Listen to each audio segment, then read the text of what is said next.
오늘 우리가 함께 읽을 성경 본문은 누가복음 15장 25절부터 32절 말씀입니다. 제가 가진 성경책으로는 신약 122쪽에 있습니다. 함께 읽겠습니다. 시작.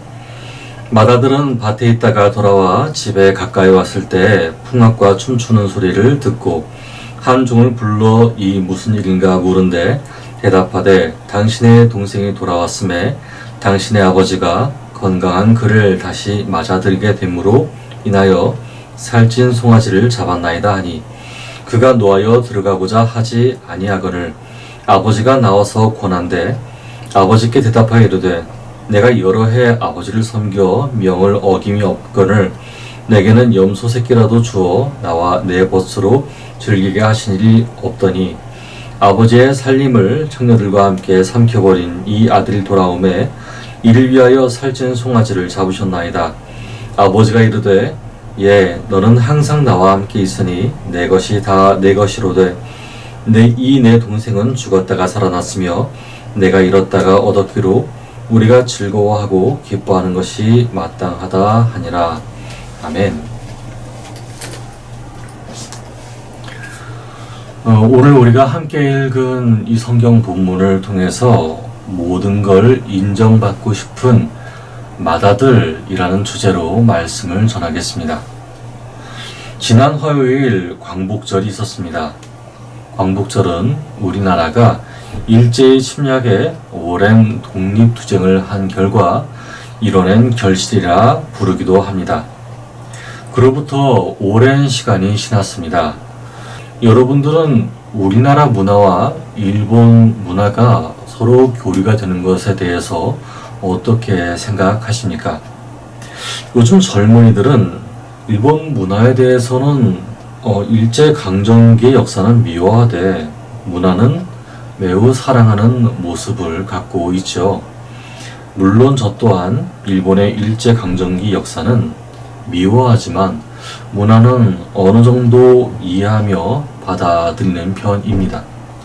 그러나 일본이 얼마나 잔혹한 행위를 했는지 아는 분들이라면은 아마 일본의 문화 자체를 거부하는 분들도 있을 거라고 생각이 됩니다.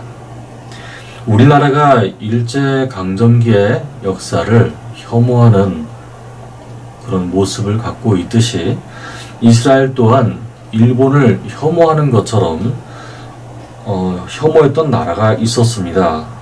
그 나라는 다름 아닌 그리스였죠. 그리스는 이스라엘에게 자신들의 문화를 강제적으로 전파한 나라이기도 했습니다.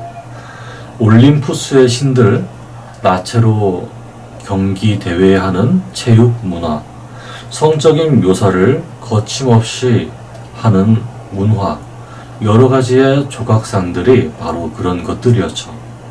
하나님의 율법만을 신뢰한 이스라엘의 입장에서는 이것을 좋게 받아들일 수가 없었죠. 그리스는 이런 문화 침략과 함께 결코 건드리지 말아야 할 것도 같이 건드리게 됩니다. 바로 여호와 하나님의 성전을 무단 점거한 것이죠. 거기서 소나 양 같은 그런 재물이 아닌 율법에 금지된 동물, 그것 중에서 가장 혐오했던 동물인 돼지를 제사를 하게 됩니다. 돼지의 피를 제단 위에 뿌리고 그 돼지의 피를 성전에 바릅니다. 그것을 지켜본 유대인들은 분노를 감추지 못하였습니다. 심지어 성전의 금고와 기물도 약탈합니다. 이 사태로 인하여 분노한 이스라엘의 지도자들은 그리스에 대항하여 항쟁을 벌였었죠. 이것이 바로 그 유명한 이스라엘의 마카비 항쟁입니다. 또는 혁명이라고도 표현을 하죠. 수많은 그리스인과 이스라엘인들이 피 흘린 전쟁이었습니다. 그러는 중에 수많은 세월이 흘렀어요. 여호와 신앙을 철저히 지키고 있던 세대들은 그 혁명이 끝난 이후에도 그리스 문화 적폐와 함께 여호와의 율법을 강조하고 있었습니다.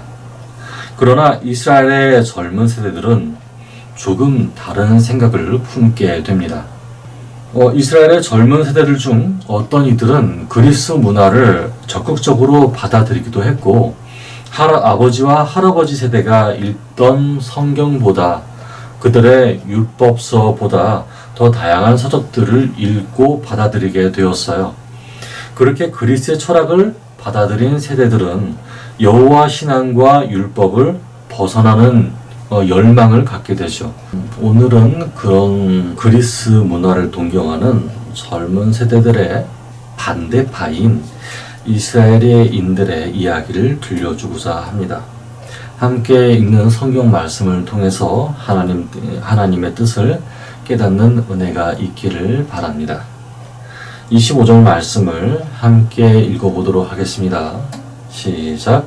맏아들은 밭에 있다가 돌아와 집에 가까이 왔을 때 풍악과 춤추는 소리를 듣고 한 종을 불러 이 무슨 일인가 물은데. 아멘. 여기에 맏아들이 있습니다. 지난 시간에 소개해드렸던 동생과는 전혀 딴판인 형입니다. 맏아들은 성실합니다. 게으름을 피우거나 부모님의 재산을 축낼 심산으로 살지 않습니다. 맏아들은 언제나 성실하게 밭에서 일을 하고 있었던 모양입니다.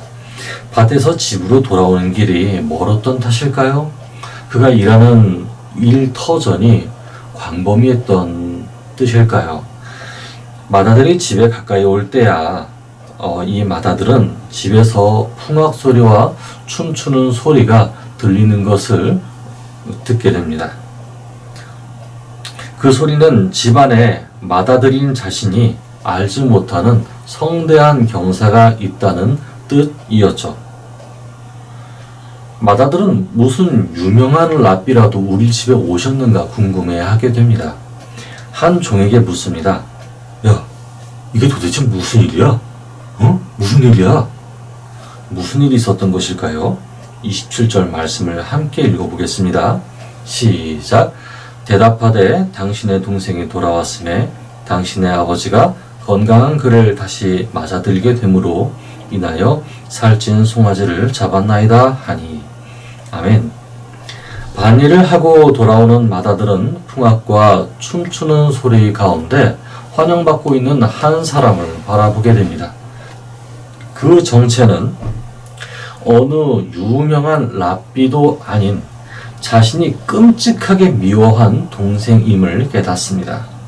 한 집안의 아들로서 해야 할 책임을 져버린 데다가 즐기고 싶은 것만을 찾아서 떠나버린 동생을 말이죠. 아버지께 하지 못할 말을 한 데다가 가족의 정을 단순간에 떨어버릴 정도로 허랑방탕하게 즐기는 삶이 목적이었던 그 동생 말입니다. 여러분, 이스라엘에는 그런 둘째 아들 같은 사람들이 참 많았습니다. 예수님 시대에도 마찬가지였죠. 새로운 문물이면 무엇이든지 단순히 즐기기 위해 받아들이는 사람들이 있었으니까요. 이스라엘에서는 그리스의 문화를 흠모한다는 것은 율법과 멀어진 삶을 산다는 것과 마찬가지였습니다. 다른 말로 하나님과 멀어진 이방인들과 같은 사람이 된다는 것이었죠.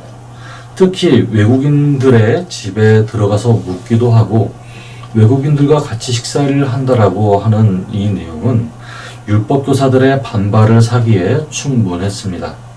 그것이 현장에서 목격될 경우 그 사람은 죄인 취급을 받게 되었죠. 더군다나 둘째 아들과 같은 철없는 행동은 윤리적으로 비난받아 마땅한 행동이었습니다. 다시 말해서 문화적으로나 윤리적으로나 맏아들이 둘째 아들을 미워하는 행동은 어찌 보면 당연한 행동이었습니다. 맏아들은 집에 들어가는 것을 불쾌해합니다. 아마 이렇게 표현했을 거예요. 아, 정말 불쾌해. 정말 불쾌해. 아버지도 너무하시지. 둘째 아들이 다시 돌아왔다고 해서 소를 잡아줘? 내가 그딴 집에 왜 들어가? 기록되지 않지만 아마도 맏아들과 함께 일하던 종들도 들어가지 않고 있었을 것입니다. 맏아들의 눈치를 쭈뼛쭈뼛 살피기도 했을 것이고요.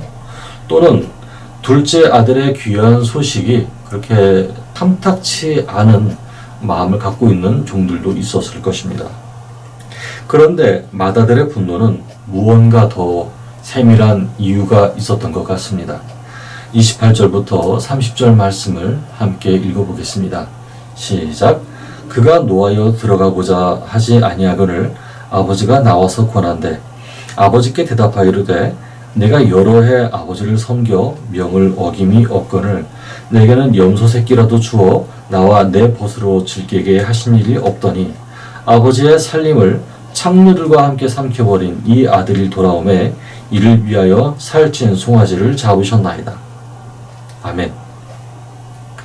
아버지는 문 밖에 서서 분노가 가득 찬 얼굴로 이 잔치를 저주하고 있는 맏아들을 발견하게 됩니다. 아버지는 맏아들에게 어서 잔치자리에 들어와라 라고 이야기하죠. 그러나 맏아들은 아버지에게 지금까지 섭섭했던 일들을 털어놓습니다. 아버지, 제가 아버지를 얼마나 존중했는데요. 제가 얼마나 아버지를 섬겼는데요. 제가 놀았어요? 전 이랬어요.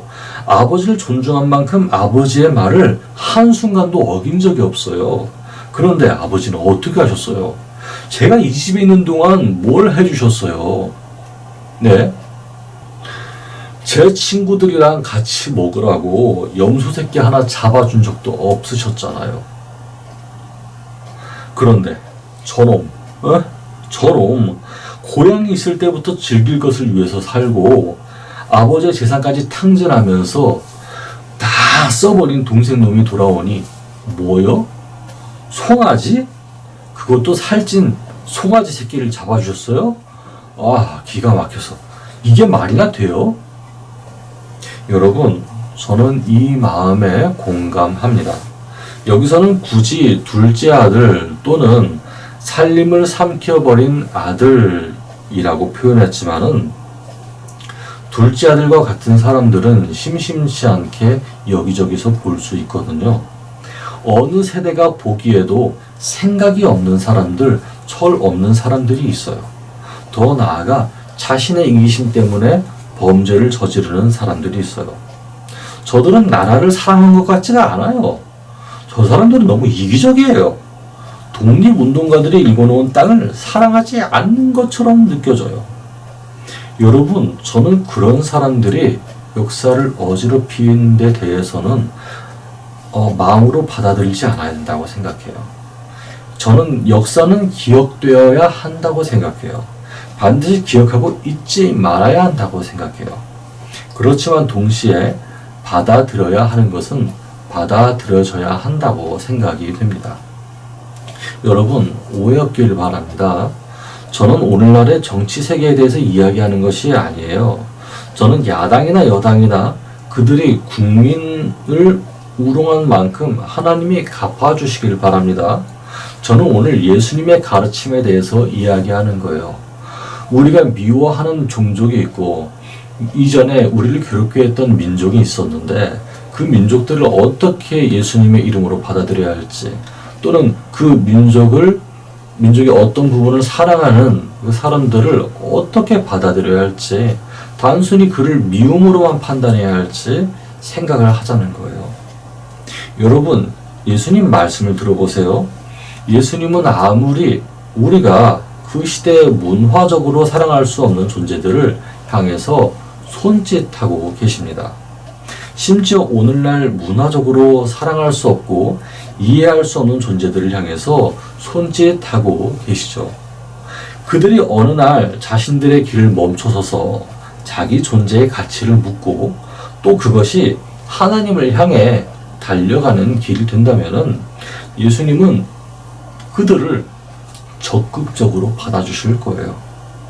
여러분, 사람이란요, 깨닫는 것이 빠르지 못한 존재입니다. 물론 늦게 깨닫는 것에 대한 후회는 많을지도 몰라요. 그런데 누구든지 깨닫는 것이 참 느려요. 배우는 것, 일처리, 삶을 살아가는 방식, 눈치가 없어서 깨닫지 못한다고요? 아니요, 여러분. 깨닫는 것은 그 자체로도 시간이 오래 걸려요. 하나님께서는 로마서 3장 23절에 다음과 같이 말씀하셨어요. 모든 사람이 죄를 범하였음에 하나님의 영광에 이르지 못하더니. 아멘. 이게 단순히 죄를 말하는 건가요? 아니면 회개의 걸음 자체를 이야기하는 건가요? 저는 이 말씀이 회개의 걸음 자체를 이야기한다고 생각되어집니다. 회개의 걸음은요, 매일 해야 하는 걸음이에요. 그러나 인간으로서 하나님의 영광의 자리에는 갈 수는 없어요. 인간의 힘으로는 자신을 매일 비관하며 매일 한탄해도 닿을 수 없는 것이 하나님의 영광의 자리예요. 그러나 우리 인간은 하나님의 은혜로 그 하나님의 영광의 자리에 갈 수 있어요.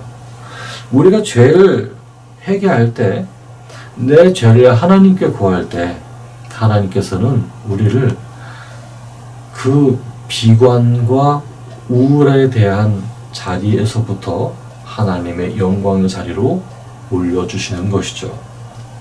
어딘가에 정말 잘난 사람이 있다고 해볼게요.